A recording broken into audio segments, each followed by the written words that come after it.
Hello అండి, అందరికీ నమస్కారం.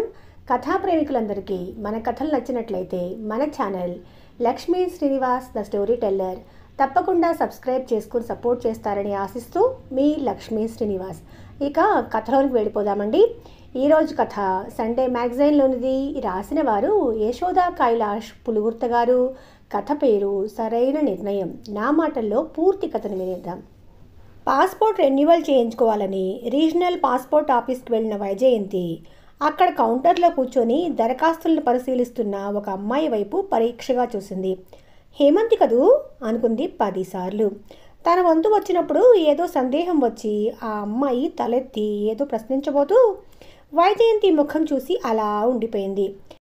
క్షణంలో తేరుకుంటూ వైజయంతి నుండి దరఖాస్తుతో పాటుగా కావాల్సిన డాక్యుమెంట్స్ అన్నీ అందుకొని కొంచెంసేపు వెయిట్ చేయండి మేడం, మీకు టోకెన్ నెంబర్ వస్తుంది అంటూ తన పనిలో తాను నిమగ్నమైపోయింది. ఓ గంట తర్వాత వైజయంతి తన పని పూర్తి చేసుకుని బయలుదేరుతూ ఉంటే అత్తయ్య అంటూ వెనక నుండి పిలుపు వినిపిస్తే మెరుపులా వెనక్కి తిరిగి చూసింది హేమంతి.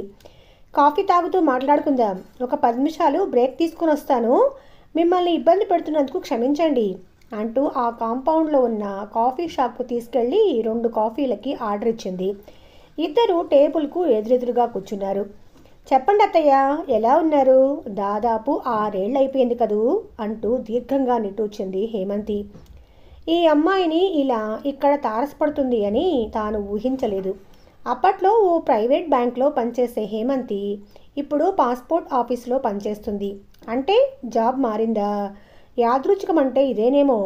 అసలు తను హేమంతిని జీవితంలో మళ్ళీ కలుస్తాను అని అనుకోలేదు. బంధాలు శాశ్వతంగా తెగిపోయిన తర్వాత ఈ కలయికలకు అర్థం ఉందా? తను నో అని చెప్పే అవకాశం లేక ఇలా ఇరుక్కొని పోవాల్సి వచ్చింది. అయినా తమను కాదు అని శాశ్వతంగా వెళ్ళిపోయిన ఆమెకు ఉండాలి గిల్టీనెస్. సిగ్గు లేకుండా తను వెళ్ళిపోతుంటే పిలిచి మరీ మాట్లాడుతుందా? అత్తయ్య, ఏం ఆలోచిస్తున్నారు? కాఫీ చల్లారిపోతుంది, తాగండి. ఆమె మాటల్లో ఎంతటి ఆత్మీయత! అప్పటికి ఇప్పటికీ అదే మార్ధవం ఆ గొంతులో. ఎందుకో గతం గుర్తొచ్చి కాఫీ కాలకూట విషంలా అనిపించింది. ఆమె సమక్షంలో ఒక్క క్షణం కూడా ఉండలేని అసహనం. ఉంటాను Hemanthi, thanks for your coffee అంటూ అక్కడి నుంచి వడివడిగా కదిలి వెళ్ళిపోతున్న వైజయంతి వైపు అలా కొన్ని క్షణాలు చూసిన ఆమె కళ్ళల్లో సన్నటి కన్నీటి తెర. 2 రోజుల తర్వాత అమెరికా నుండి వంశీ ఫోన్. అమ్మా, నీ పాస్పోర్ట్ పని అయిందా? అయిపోయిందిరా, నిన్న పోలీస్ వెరిఫికేషన్ కూడా అయిపోయింది. మరో 2-3 రోజుల్లో పోస్టులో వచ్చేస్తుంది. ఏమిటి గొంతలా డల్గా ఉంది? ఆరోగ్యం బాగుందా? హేమంతిని చూసినప్పటి నుండి తనకు మనసు బాగుంటం లేదు. వంశీకి ఆ సంగతి చెప్పాలి అనిపించలేదు. తనే ఇలా బాధపడుతూ ఉంటే వాడికి మారిపోతున్న గాయాన్ని తిరిగి రేపటం ఎందుకులే. బాగానే ఉన్నా అంటూ సమాధానం ఇచ్చింది. సరే, జాగ్రత్తమ్మా, పాస్పోర్ట్ రాగానే మెసేజ్ చేయి, టికెట్ బుక్ చేస్తాను. ఇదిగో చూడు వంశీ, మరీ దగ్గరలో కొనేయకు. ఒకసారి డాక్టర్ దగ్గరికి వెళ్ళి చూపించుకోవాలి. అన్ని టెస్టులు చేయించుకోమంటే చేయించుకోవాలి కదా. సరేలే, ఒక 1 నెల రోజు వ్యవధిలో తీసుకుంటాను. శిఖరకు డెలివరీకి ఇంకా టైం ఉందిలే, బాయ్ అంటూ ఫోన్ పెట్టేశాడు. గతం కళ్ళ ముందు కదలాడుతూ ఉంటే నిస్సత్తువుగా సోఫాలో వాలిపోయింది వైజయంతి. తనకు ఒక్కగానొక్క కొడుకు. తనది భర్తది ప్రేమ పెళ్ళి. ఇద్దరు గవర్నమెంట్లో పీజీ కాలేజ్లో లెక్చరర్స్. తన భర్త సుకుమార్ మ్యాథ్స్ లెక్చరర్ అయితే తను ఫిజిక్స్ టీచ్ చేసేది. ఆనందంగా సాగిపోతున్న తమ అనురాగ దాంపత్యానికి చిహ్నంగా వంశీ పుట్టాడు. అత్తగారు మామగారి కూడా సుకుమారు ఒక్కడే. మామగారు పోయారు, అత్తగారు తమతో పాటే ఉంటారు. తను కాలేజ్కి వెళ్ళిపోతే వంశీ సంరక్షణ రెస్పాన్సిబిలిటీ అంతా ఆవిడదే. వంశీ పెరిగి పెద్దవాడవుతున్నాడు. చాలా బ్రిలియంట్ స్టూడెంట్. ప్రతి క్లాస్లోనూ టాపర్గా వస్తాడు. వాడు ఇంటర్ 2వ ఏళ్ళలో ఉండగా అత్తగారు హార్ట్ అటాక్ వచ్చి పోయారు. ఇంటికి పెద్ద దిక్కు పోయారు అని తను చాలా బాధపడిపోయింది. తనకు అత్తగారికి మధ్య ప్రేమాభిమానాలే తప్ప ఎటువంటి మనస్పర్ధలు లేవు. అందుకే ఆవిడ లేని లోటు తనని చాలా కదిలించింది. వంశీకి ఐఐటి ఖరగ్పూర్లో సీట్ వచ్చింది. అంతవరకు తమని ఒక్క క్షణం కూడా విడిచి ఉండనివాడు అంత దూరం చదువుకోవటానికి వెళ్తూ ఉంటే చాలా దిగులు పడింది. సుకుమార్ తన్ని మెత్తగా మందలించాడు.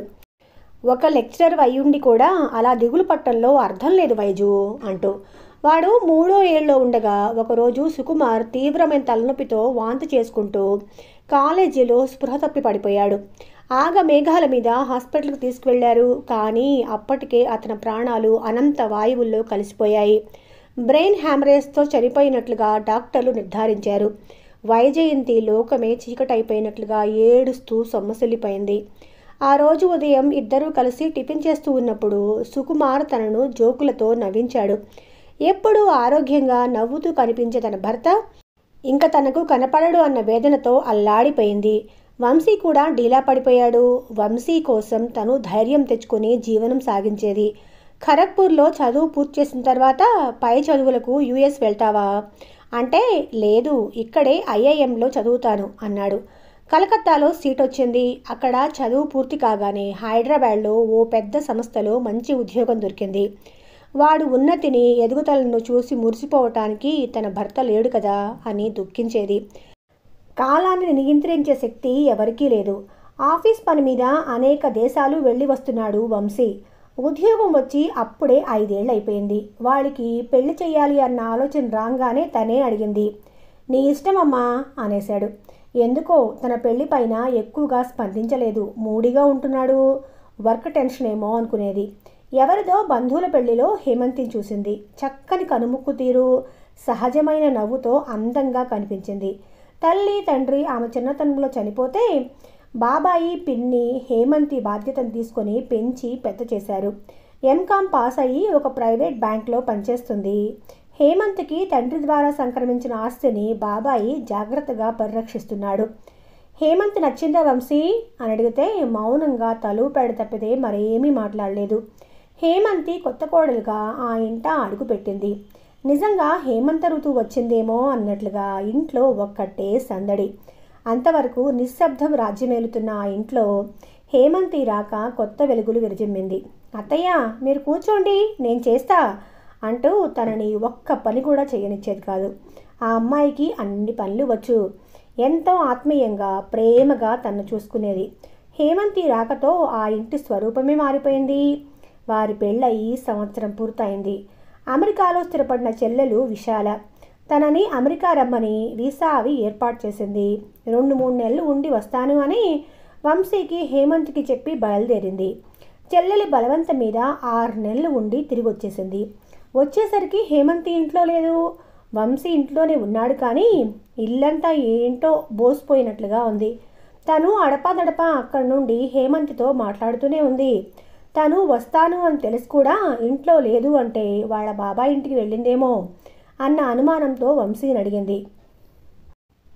హేమంతి ఇక్కడి నుండి వెళ్ళిపోయిందమ్మా, మేమిద్దరం డైవర్స్కి అప్లై చేశాం అని చెప్పేసరికి నిశ్చేష్టాలైపోయింది. ఏంటి వంశీ, డైవర్స్ ఏంటి, మీకు మతిగాని పోయిందా అంటూ గట్టిగా అరిచింది. నేను చెప్తుంది నిజమేనమ్మా, తనకి నాతో కలిసి ఉండటం ఇష్టం లేదంట. తన మనస్సులో నేను లేనంట.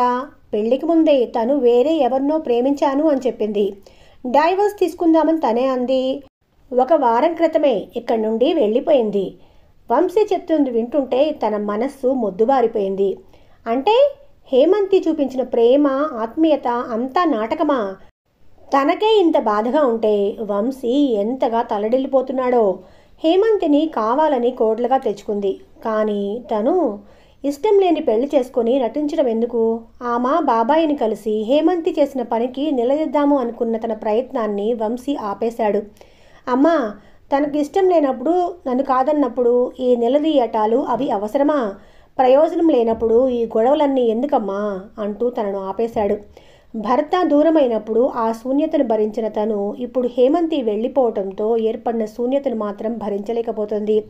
హేమంతి బెంగళూరు వెళ్ళిపోయిందని తెలిసింది. కొన్ని నెలలకు ఇద్దరికి విడాకులు మంజూరయ్యాయి. తను యాంత్రికంగా కాలేజీకి వెళ్ళి వస్తుంది. కానీ ఆ ఉత్సాహం ఉండటం లేదు. అప్పటికి హేమంత్ వెళ్ళిపోయి సంవత్సరం దాటిపోయింది.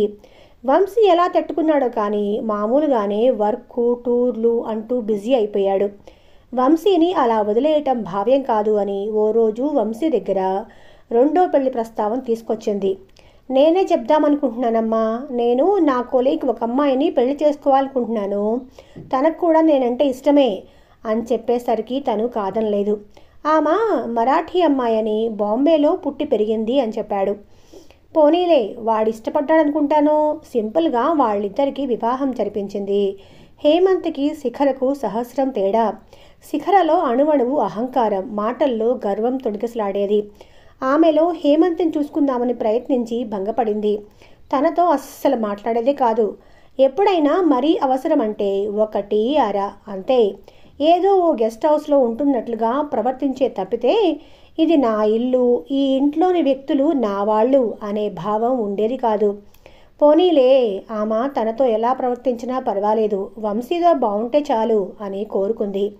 శిఖరలో అమెరికా వెళ్ళిపోవాలి అన్న ఆరాటాన్ని గ్రహించిన తను శిఖర ఎంత గట్టిగా ప్రయత్నించిందో తనకు తెలియదు. కానీ వాళ్ళు పనిచేస్తున్న కంపెనీ ఇద్దరిని అమెరికాకు స్పాన్సర్ చేసింది.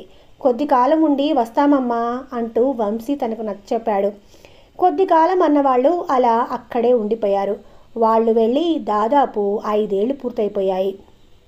శిఖర కన్సీవ్ అయిందని, 8 నెలలు పూర్తయ్యాయని, డెలివరీ టైంకి రమ్మనమని వంశీ అడుగుతున్నాడు. తను కూడా రిటైర్ అయిపోయి 3 నెలలు అయింది. పెళ్ళైన 5 ఏళ్లకు వంశీ తండ్రి కాబోతున్నందుకు ఓవైపు సంతోషంగా ఉన్నా, ఎప్పుడు ఫోన్ చేసినా ముక్తసరిగా మాట్లాడే శిఖర ప్రవర్తనకు తను బాధపడుతూనే ఉంది. కానీ సరిపెట్టుకుంటుంది. అమెరికా వెళ్లే రోజు దగ్గర పట్టడంతో షాపింగ్ చేద్దామని బయలుదేరింది. ఆ రోజు ఆదివారం. దీపావళి పండుగ మరో 4 రోజుల్లో ఉండటంతో షాపులన్నీ కిటకిటలాడిపోతున్నాయి. తనకు శిఖరకి చీరలు కొందామని షాపింగ్ మాల్కి వెళ్ళింది. షాపింగ్ పూర్తి చేసుకొని బయటకు వస్తున్న తరుణంలో ఎదురుగా హేమంతి. అదే చెక్కు చెదరని చిరునవ్వు. అత్తయ్య, ఎలా ఉన్నారు? ఆత్మీయంగా ప్రశ్నిస్తున్న హేమంత్కి జవాబివ్వాలని అనిపించలేదు. ఏ జ్ఞాపకాల నుండి బయటపడాలని ప్రయత్నిస్తోందో తిరిగి తిరిగి అవే జ్ఞాపకాలు తన ఎదురుగా దోబూచులాడుతుంటే మాటలు రాని దానిలాగా రాయిలా నిలబడిపోయింది. నా మీద కోపంగా ఉన్నారు కదూ అంటూ ప్రశ్నించిన హేమంతితో, కోపం కాక ప్రేమ ఎలా ఉంటుంది హిమా? ఎంతో ఇష్టంగా కోరి మరీ నిన్ను కోడలుగా తెచ్చుకున్నాను. ఎంతో మురిపంగా చూసుకున్నాను నిన్ను. కానీ నువ్వు చేసిందేంటి? నువ్వు వంశీని ఇష్టపడి పెళ్లి చేసుకోలేదు అని, నీ మనస్సులో మరెవరో ఉన్నారు అని, వాడితో సంసారం చెయ్యలేను అని చెప్పి పెళ్ళైన సంవత్సరంన్నర తర్వాత వాడిని విడిచి వెళ్ళిపోయావు. నీకిష్టం లేని పెళ్ళి వద్దని ముందే ఎందుకు చెప్పలేకపోయావు? ఎందుకు మమ్మల్ని మభ్యపెట్టావు? నేను వంశీ ఎంత బాధపడ్డామో నీకు అర్థం కాదు. అయినా ఎందుకులే, పెళ్లి పెటాకులైపోయి 6 ఏళ్ళు గడిచిపోయాక తలుచుకొని బాధపడితే ప్రయోజనం ఏముంటుంది కనుక? నిరసన వ్యక్తం చేస్తూ మాట్లాడుతున్న వైజయంతిని ఒక్క క్షణం నేను చెప్పేది వింటారా అంటూ ఆపేసింది. అత్తయ్య, మీకు ఇలా గతం గురించి వివరించి చెప్పాల్సిన పరిస్థితి ఎదురవుతుందని నేను ఎప్పుడూ అనుకోలేదు. మీ ముఖంలో నా పట్ల కనిపిస్తున్న అసహ్యాన్ని, కోపాన్ని నేను తట్టుకోలేకపోతున్నాను. మీలో నా తల్లిని చూసుకున్నాను. తల్లి ప్రేమంటే ఏమిటో రుచి చూడండి నాకు. హిమా, తిను తల్లి అంటూ భోజనం తినిపించేవాళ్ళు. నా బారెడు జుట్టును చూస్తూ మురిసిపోతూ నాకు జడ అల్లేవాళ్ళు. ఒకసారి నాకు జ్వరం వచ్చి మూలుగుతూ ఉంటుంటే రాత్రంతా నా పక్కనే కూర్చొని సపర్యలు చేశారు. అటువంటి ప్రేమ శాశ్వతం అనుకున్నానే కానీ 3 నాళ్ల ముచ్చట అవుతుంది అనుకోలేదు. నేను మీ ఇంటి నుండి వెళ్ళిపోవటం మీకు తీరని ఆవేదన కలిగించిందేమో కానీ వంశీ కాదు. అతను నాతో వివాహానికి ముందు నుంచే తన కొలీగ్ ఒక అమ్మాయితో రిలేషన్లో ఉన్నాడంట. మనసారా ప్రేమించిన అమ్మాయిని మర్చిపోలేక నన్ను తన భార్యగా మనసా వాచా స్వీకరించలేని అతనితో నేను ఎలా కాపురం చేయాలి? అప్పటికి అతనిలో మార్పు వస్తుంది అని 1 ఏడాది పాటు ఎదురు చూశాను. కానీ మీరు అమెరికా వెళ్ళగానే అతను నాతో బిజినెస్ డీల్ మొదలుపెట్టాడు. నష్టపరిహారంగా డబ్బు ఇస్తా అన్నాడు. తిరస్కరించాను. విషయం తెలిస్తే మీరు విలవిల్లాడిపోతారు. మీ అబ్బాయిని అసహించుకుంటారు. నాకు తను ద్రోహం చేశాడు అని కుమిలిపోతారు. మీరు బతిమాలో బామాలో వంశీకి నచ్చజెప్పి సంసారం చేయించాలి అని ప్రయత్నించినా నేనంటే ఇష్టం లేని వంశీతో జీవితాంతం ఎలా కలిసి ఉంటాను? మీరు ప్రేమించి పెళ్లి చేసుకున్నారు. మొక్కుబడిగా సాగే సంసారాల్లో ఆనందం ఉంటుందా? చెప్పండి అత్తయ్య. అందుకే ఆ నెపం ఏదో నా మీదే వేసుకుని నేను అతని జీవితంలో నుండి తొలగిపోయాను. మీ అబ్బాయికి అన్నీ తెలుసత్తయ్య, మీకు చెప్పలేదా మరి? వైజయంతికి తల తిరిగిపోతుంది. వంశీ తనతో చెప్పింది వేరు. హేమంతి తనతో ఉండటం ఇష్టం లేక వెళ్ళిపోయింది అన్నాడు. విడాకుల తర్వాత సంవత్సరానికి తన కొలీగ్ అంటూ శిఖరాన్ని తీసుకొచ్చి పరిచయం చేసి ఆమెని పెళ్లి చేసుకుంటాను అన్నాడు. హేమంతి తనకు అన్యాయం చేసింది అని, తను మోసపోయానని పదే పదే అంటూ ఉండేవాడు. ఎంత అబద్ధం ఆడాడు! ఒక అమాయకురాలికి తీరని ద్రోహం చేసి ఆమె జీవితాన్ని అన్యాయం చేసినవాడా తన కడుపున పుట్టాడు. చదువు నేర్పిన సంస్కారం ఇదేనా? ఆ అమ్మాయినే చేసుకోవాలి అని తనేమీ ఒత్తిడి తేలేదు కదా. ఆ రోజే నేను నా కొలిగ్ని ప్రేమించాను, హేమంతిని చేసుకోను అని చెప్పి ఉంటే ఇంత దారుణం జరిగేది కాదు కదా. హేమంతి అటువంటి వెధవపై కేసు పెట్టాలి. కానీ ఎంత మంచి పిల్ల, ఎంత చక్కటి వ్యక్తిత్వం. నేను బాధపడతాను అని వాడు చేసిన తప్పుల్ని తన మీదే వేసుకొని ఇంకా తన మీద ప్రేమ చూపిస్తున్న హేమంతికి ఏమిచ్చి తన రుణం తీర్చుకుంటుంది? హిమాలయం వంటి ఆమె వ్యక్తిత్వం ముందు తను దోషిగా నిలబడింది. హేమంతితో తనకున్న అనుబంధం సంవత్సరమే అయినా ఎన్నో మధురమైన జ్ఞాపకాలను మనస్సులో దాచుకుంది. ఎంతటి ప్రేమ అభిమానం చూపించేది హేమంతి. ఇప్పుడు కూడా తనతో ఏ సంబంధం లేకపోయినా అత్తయ్య అంటూ ఎంతో ఆత్మీయత పలకరింపు. శిఖర తెలుగు బాగా మాట్లాడుతుంది, కానీ తనని ఆంటీ అనే పిలుస్తుంది. అది కూడా ఎంతో అవసరపడితేనే. నీ భర్త పిల్లలు ఏం చేస్తున్నారు హేమంతి అన్న ప్రశ్నకు నేనేమీ పెళ్లి చేసుకోలేదు అత్తయ్య, పెళ్లి మీద నమ్మకం పోయింది అనేసి అక్కడి నుంచి వీడ్కోలు తీసుకుంది.